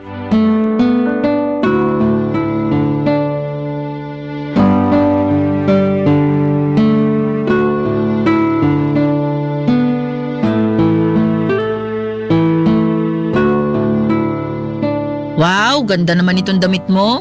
Ay, yan ba? Regalo sa akin yan ng mami ko nung debut ko. Ah, talaga? Pwede ko bang isukat? Sukat lang hindi ko naman nakakinin. Hindi pwede. Anong hindi pwede? Ayoko kasi. Damot mo naman. Isusukat ko lang naman. Huwag kang mag-alala. Di ko naman hihingin. Hindi ko naman naisip na hihingin mo. Di raw, pero ba't ayaw mo ipasukat? Sorry pero ayoko lang talaga ng may gumagalaw sa mga damit ko. Ah, ganun? Parang ang arte mo naman. Hindi ka artehan yon. Mahalaga sa akin ang damit na yan kasi bigay yan ng mami ko. Okay, fine. Pasensya na talaga ha. Okay, fine nga, di ba? Saka hindi ko lang kasi mapigilan, ang gaganda kasi. Alam mo, bihira lang naman ako makapagsuot ng magandang damit, lalo na pagmamahalin. Wala kasi akong pambili. Karamihan sa mga damit ko galing sa ukay-ukay o di kaya pinaglumaan ng ate ko. Kainis tuloy. Maganda naman yung damit na galing ukay-ukay, matitibay tsaka karamihan branded pa. Pero mabaho, marumi, saka malay ko kung saan ba talaga galing yun. Mamaya may kasama pa yung masamang espiritu, yari tayo dyan. Kaya nga nakakainis kasi hindi man lang ako makabili ng magagandang damit na tulad ng mga nakikita ko sa mall o itong sayo. Hirap talagang maging mahirap. Ang mahalaga na lang siguro merong nasusuot, di ba? Oo, pero gusto ko bago, maganda, tsaka mamahalin. Teka, ano pa bang meron dito sa pagmamayari mo? Ha? Teka lang. Wow, ang ganda naman itong earrings na to. Pati yung relo saka bracelet. Taray ah. Salamat. Ganda talaga. Pwede ko isukat? Sige na, huwag ka na magalit. Di ko naman nanakawin eh. Sige, pero... Huwag kang mag-alala, maingat naman akong tao. Hindi lang halata, pero maingat talaga ako. Uy, teka, susukat ko na kasi pangarap ko rin makapagsuot ng ganito eh. Ayan, bagay sa akin yung hikaw, di ba? Bagay naman. Tingnan ko nga sa salamin. Wow, bagay nga sa akin. Bili ba to ng daddy mo sa'yo? Oo, regalo niya nung gumraduate ako ng elementary. Matagal na pala pero maganda pa rin. Iba talaga pag tunay, no? Hindi lang pipitsugin at nabibili sa bangketa. Hindi ko kasi masyadong ginagamit eh. Uy, hala, sayang naman. Hindi kasi ako pala suot ng ganyan. Siguro 1 o 2 beses ko lang yan nagamit. Pwede akin na lang? Ha? Kasi hindi mo naman ginagamit, kaya akin na lang. Ayoko nga. Damot mo naman. Ayaw mo mapakinabangan ng iba kaya tinatago mo na lang kahit di mo ginagamit. Ano bang pakialam mo? Sa akin naman yan. Pwede ba? Hubarin mo na nga yung hikaw at ibalik mo na sa akin yan. Oh, ito na. Kana sumigaw dyan. Kala mo di kita naririnig, inapakalapit ko lang naman sa'yo. Ayan na. Masyado ka naman. Di naman ganun kaganda yung hikaw sa bracelet mo, no? Marami pang mas maganda at mas mamahalin sa mall. Kanina lang sinabi mo na magaganda ang mga yan tapos ngayon hindi na. O bakit? Di na ba pwedeng magbago ng comment? Saka na-realize ko na hindi talaga maganda kasi pangit yung ugali ng may-ari. Sinabi mo? Sabi ko, pangit ugali mo. Di na ako magtataka kung bakit ka pinadala ng daddy mo sa Maynila nung wala pa ako sa buhay niya. Kung ako rin yung tatay mo, naku baka pinatapon pa kita sa ibang planeta. Ang kapal naman ng mukha mo. Wala kang alam sa totoong nangyari. Eh yun lang naman ang kunento sa akin ng daddy mo. Baka sa susunod ko pa malaman yung ibang detalye. Pwede ba umalis ka na lang dito sa kwarto ko? Magre-review pa kasi ako eh. Istorbo ka masyado. Bumagsak ka sana sa exam mo. O, alam mo kung sinong matalino. Pweh!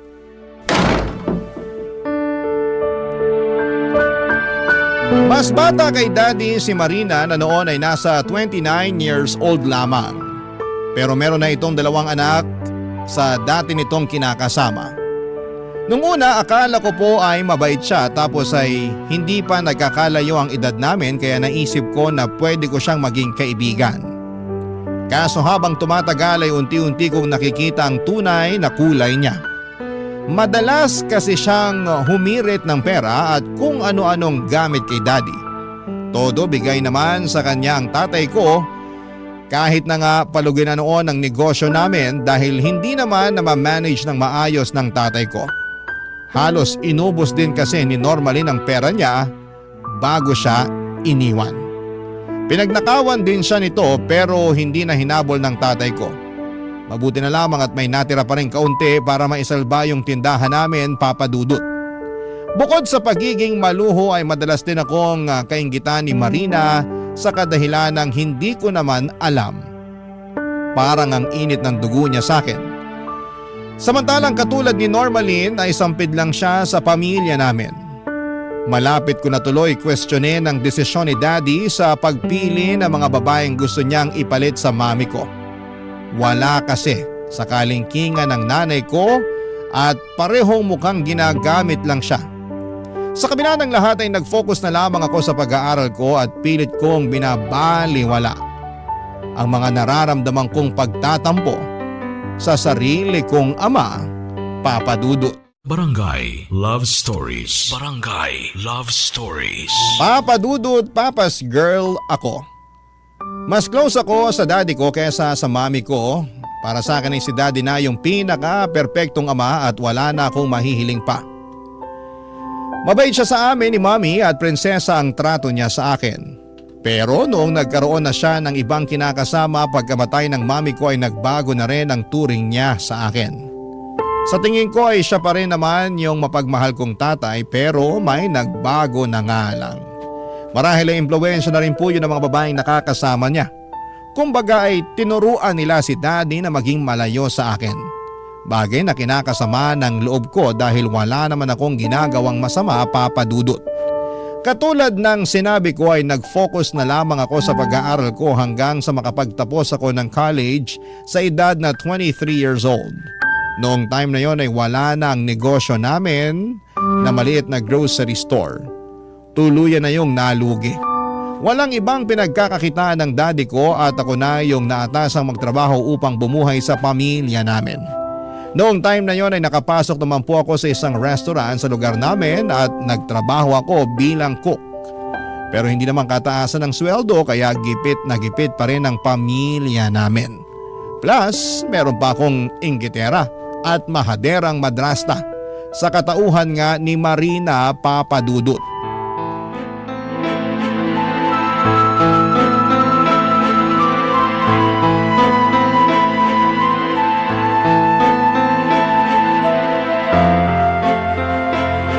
Hoy, Roxanne!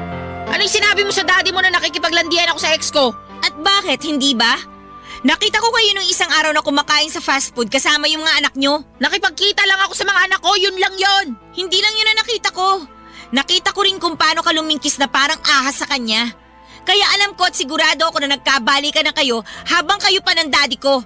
Siya rin yung lagi mong katawagan sa cellphone, di ba? Tuwing madaling araw sa labas na tinatawag mo pang sweetheart.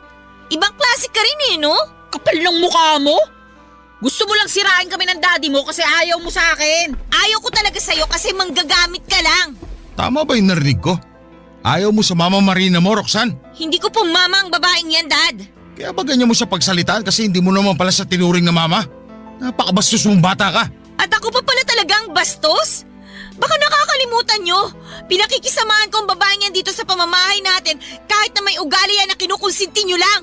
Anong ugaling pinagsasabi mo dyan? Alam mo, ikaw masyado kang imbento. Darling, huwag ka maniwala sa anak mong yan. Ayaw lang talaga sa akin yan, kaya ganyan yan magsalita. Alam mo ba, sinabi niya sa akin na gusto niya daw akong umalis dito sa bahay niyo kasi ayaw mo na raw sa akin. Sinabi niya yun sa'yo, darling? Oo, wala kong sinabing ganyan Ikaw ang imbento Dad, huwag mo sabihing naniniwala ka sa kanya, ako yung anak mo. Di ba sinabi ko sa inyo na niloloko lang kayo niyan? Hindi niya talaga kayo mahal kasi mukhang nakipagbalikan na siya dun sa tatay ng mga anak niya at pineperahan na lang niya kayo. Hoy, hindi totoo yan Bakit ko naman babalikan yung hayop na yun nananakit yun? Alam ko kung ano yung nakita ko. Ginawa mo pa akong sinungaling sa harap ng daddy ko. Masyado kang malisyosa. Gino, pagsabihan mo nga yung anak mo. Pwede ba tumigil na nga kayo? Roxanne, ayoko nang pinagsasalita mo ng ganyan yung mama mo. Mas kinakampihan niyo pa yan kaysa sa akin, Dad. Nag-usap na kami. At nilinaw niya na sa akin na wala nga silang relasyon ng dati niyang kinakasama. Kaya wag mo na lang masyadong bigyan ng kulay yung nakita mo. Wag mo sirain yung pagsasama namin ng mama mo. Ako pa talaga yung sumisira sa pagsasama niyo. Concern lang naman ako sa inyo. Ganyan din yung nangyari sa inyo nun kay Normalin, di ba? Hindi rin kayo nakinig sa akin tapos sa huli, iniwan din kayo at pinagnakawan pa niya kayo. Huwag mo ako kinukumpara sa babae na yon. Magkaiba kami. Para sa akin, pareho lang kayong malandi at manggagamit. Bakit niyo po ako sinampal, Dad? Tigilan mo na kasi ang pagsasabi na kung ano-ano sa mama mo. Hindi ko po siya mama. At kahit kailan walang sino man ang papalit sa mami ko.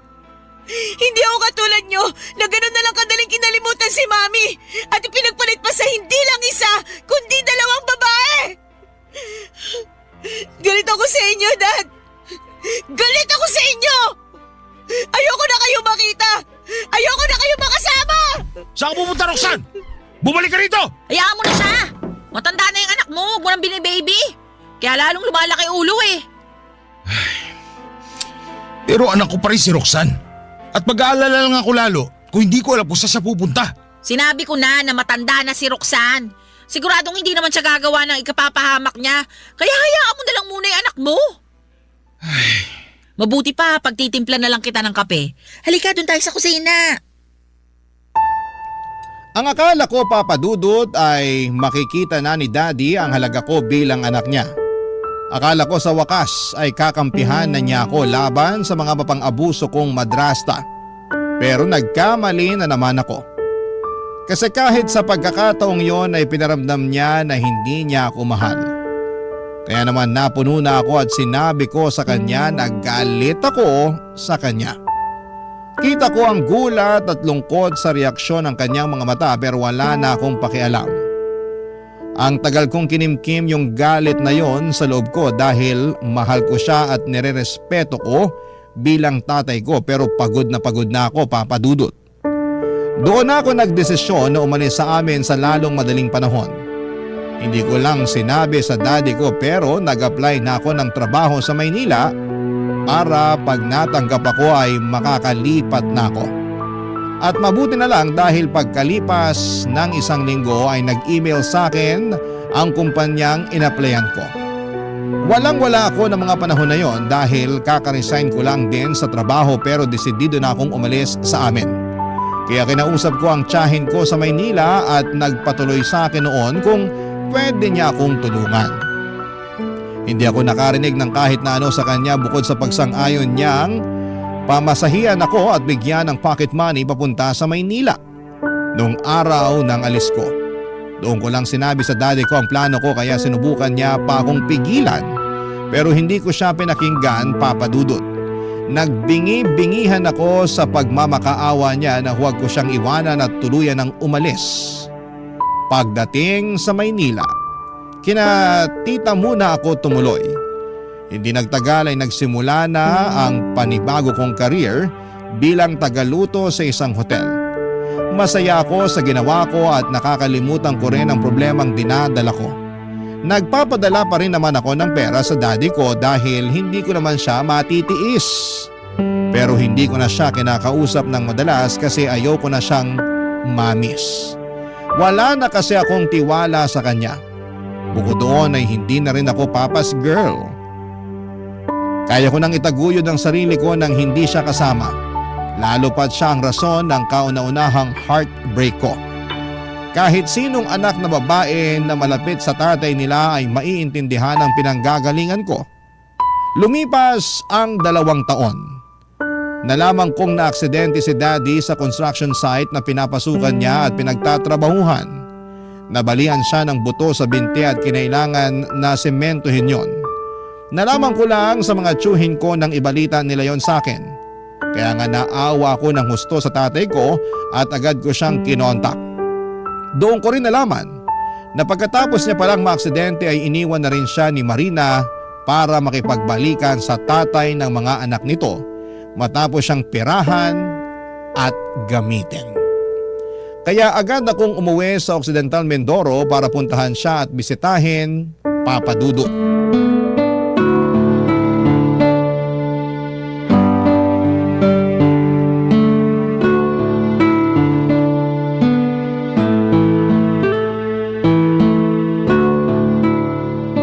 Dad, kain na po kayo. Ako po nagluto niyang paborito niyong sinaing na tulingan. Talaga? Mukhang masarap na ka. Salamat. Kakain ako mamaya pero pwede ba kitang kausapin muna? Sige po, tungkol saan po? Tungkol sa mga bagay na ginawa ko sa'yo simula nung mamatay ang mami mo. Pasensya ka na talaga. Saan po? Kasi naging masamang daddy ako sa'yo. Kinalimutan kita dahil mas inuna kong intindihin ang sarili ko. Akala ko kasi tama yung mga desisyon ko nung araw. Lalo na nung nagkaroon ako ng kinakasama. Pero hindi pala. Kasi lalo lang nila ako inilayo sa'yo. Tungkol po sa bagay na yan. Sige lang. Sabihin mo lang yung mga gusto mong sabihin sa akin. Tatanggapin ko kahit na ano. Kasi alam kong malaki talaga ang kasalanan ko. Aaminin ko na malaki ang tampo ko sa inyo dahil hindi kayo nakinig sa akin nung sinabihan ko na kayo na niloloko lang kayo. Ewan ko ba? Anak niyo ko pero hindi kayo naniwala sa akin. Tapos ngayon pareho na nila kayong iniwan kasi napakinabangan na nila kayo. Sa totoo lang, Dad, malaki po yung galit ko pero hindi na sa inyo kundi sa nangyari. Narealize ko kasi na kahit anong gawin ko, tatay ko pa rin kayo. At sa loob ng 2 taon na hindi tayo magkasama, natutunan ko na kayong patawarin sa mga dasal ko, Dad. Salamat, anak. Malaki yung pagkukulang ko sa'yo bilang tatay mo pero nagpapasalamat ako kasi hindi mo pa rin ako tinakwil. Nagalit ka sa akin pero pinatawad mo pa rin ako. Kayo na lang po kasi ang magulang na meron ako Nawala na nga sa akin si Mami pati ba naman kayo.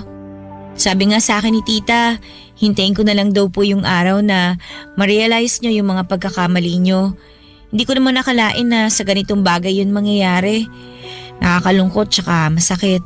Mabuti na lang hindi pa rin kayo nawala sa akin kasi mas hindi ko po yun kakayanin, Dad. Gabi-gabi ako nagdarasal na sana hindi ako mamatay ng maaga. Kasi gusto ko pang humingi ng tawad sa'yo ng personal, anak. Pinapatawad ko na po kayo, kaya wag na po muna kayong mamamatay. Gusto ko pa pong bumawi sa inyo, Dad. Gusto ko pa po kayong makasama ng matagal. Gusto ko pa rin naman ikaw makasama ng matagal, anak. Pero nahihiya ako sa'yo eh. Ayoko maging kargo mo ko lalo na't baldado na ako at walang silbi. Hindi totoo yan, Dad. Tsaka mas mapapanatag ako kung ako mismo mag-aalaga sa inyo. Kaya nga kung gusto nyo, sumama na lang kayo sa akin sa Maynila para lagi ko kayong nababantayan pag wala akong trabaho. Saan naman tayo titira? Sa tiyahin mo? Hindi na po ako nakatira kina tita. May inuupahan na po akong maliit na apartment. Pwede po kayo magstay doon para magpagaling.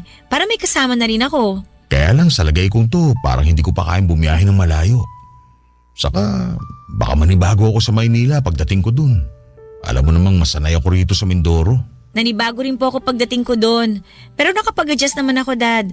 Pero kung gusto nyo, magpagaling na lang muna kayo dito. Papakiusapan ko na lang po si Tito tsaka yung pinsan ko na tingnan-tingnan kayo kapag umalis na ako. Aabutan ko na lang po sila. Tapos kapag magaling na kayo at nakapag-desisyon na, pwede na kayong lumuwas sa Maynila kasama ako. Ay, mahal ko po itong Mindoro kasi dito ako pinanganak eh. Tsaka dito ako lumaki. Dito rin nakalibing si Mami. Pero sa Maynila na po ang buhay ko. Doon ko na po gusto magsimula ng bagong buhay.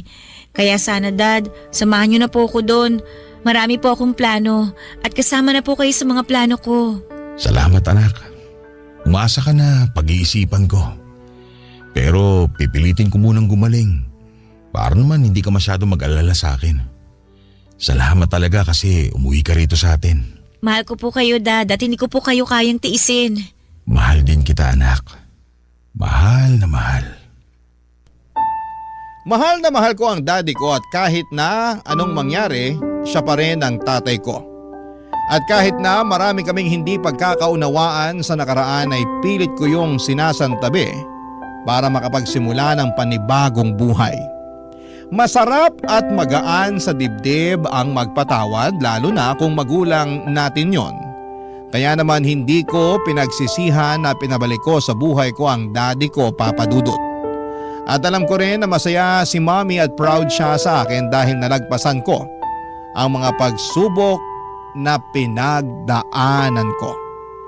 Hindi nagtagal ay gumaling po ang bali sa binti ni Daddy at nang sumunod na taon ay lumuwas na siya sa Maynila. Kasama ko siyang tumira sa apartment na nirerentahan ko. Sakto na may bakanting tindahan din sa unang palapag nito na pwede ring rentahan kaya naman kinausap ko ang tatay ko kung gusto niyang magtinda doon para may libangan siya. Sumang-ayon naman siya pero noong sumunod na taon pansamantala yung nahinto dahil nga po sa nag-pandemic. Doon ko mas natutuhang pahalagahan ang mga sandali na kasama ko ang tatay ko dahil walang kasiguraduhan ang buhay. Mas lalo kaming naging close ni Daddy, Papa Dudut. Sa kasalukuyan ay kasal na ako sa husband ko at may isa na akong anak. Pero kasama namin si Daddy sa bago naming bahay. Siya nag-aalaga sa anak namin habang nasa trabaho kami ni Mister. Malaking bagay po ang tulong na yun ni Daddy sa amin dahil may naiiwan kami ng aming anak. At very thankful naman kami sa kalakasang patuloy na pinagkakaloob sa akin at sa aking tatay, Papa Dudut. Hanggang dito na lamang po ang sulat ko at maraming salamat po sakaling mapili po ninyong i-ere ang istorya ko sa Barangay Love Stories. Sana po ay kinapulutan po ito ng aral at ng inspirasyon ng mga kabarangay natin. God bless po sa inyong istasyon and more power po po, Papa Dudut. Ang inyong forever kapuso at kabarangay Roxanne. Barangay Love Stories. Barangay Love Stories. Anong say mo sa Barangay Love Stories na ito? Pagkwentuhan natin sa comment section yan. Nagustuhan ng iyong napakinggan? Ituloy yan via live stream sa www.gmanetwork.com/radio.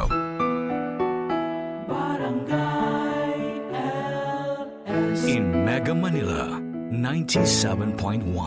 Forever.